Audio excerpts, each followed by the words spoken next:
And what better thing could someone be thankful for than a tenacious search for a long-lost sister, now over, and the ending is as sweet as pumpkin pie on Thanksgiving Day.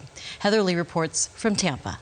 Best surprise, I mean, 2020 did something good.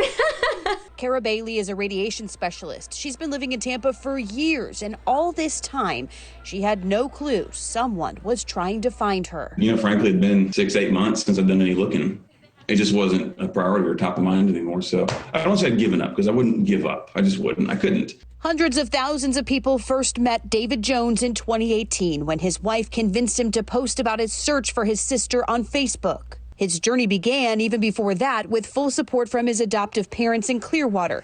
He took a DNA test and found his birth father. Our first conversation, he goes, "By the way, you also have a sister." I said, "No way." His birth dad telling him she was born in June of 1986 at Bayfront Health in St. Petersburg. David says after our story aired, dozens of adopted women began reaching out, but none of them were her. I've done everything I could, and had resolved to not really hear anything, or be extremely skeptical of any further correspondence I got of someone who claimed to be her.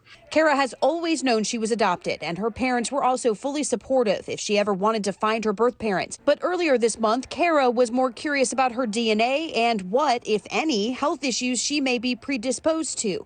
She took a 23andMe test and got the results back early. David Jones was a match. Now at my age to have this discovery, I'm like, man, life just started again, and I'm 35, or gonna be, so this is great. She emailed David introducing herself. She said, well, I did the 23andMe DNA test, and, it shows you as my brother. And I was like, I'm sitting on my phone. I was like, well, we'll get to the bottom of this right now. It was a match on his end, too. I was just completely floored, as an understatement. The last few days have been filled with dozens of video chats catching up on childhoods lived separately. He said June 24th or thereabouts, June 26th, so he did really good.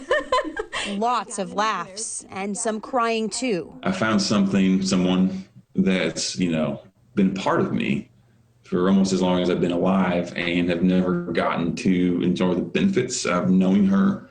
It's true, I have a brother. Even just saying that, it gets me. David and Kara are officially meeting Friday with forever and a day to spend together.